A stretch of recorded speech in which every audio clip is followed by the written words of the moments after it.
Welcome to Look, Think, Click.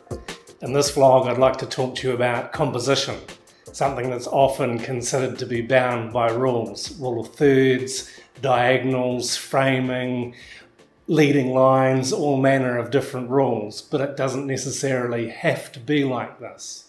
The rules of composition are somewhat like musical scales in that they are the underlying structure of what we do. Scales are the underlying structure of the music, and the compositional rules are the underlying structure of our pictures.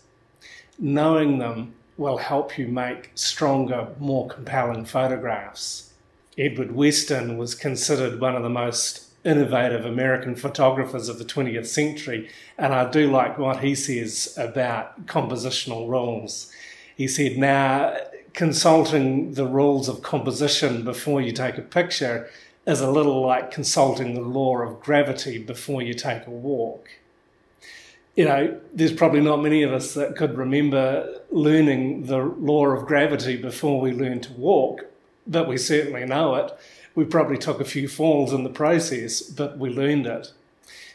Learning the rules of composition will certainly help you to become a better photographer, but it's best to learn them so well that you can use them intuitively.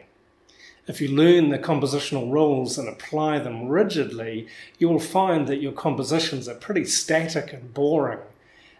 There's no point really in just applying the rules because you feel obliged to. You must learn them so that they become part of your way of seeing, you're part of understanding what you're seeing through your camera's viewfinder or on the monitor, so that you can use them fluidly and intuitively as you're taking your photographs.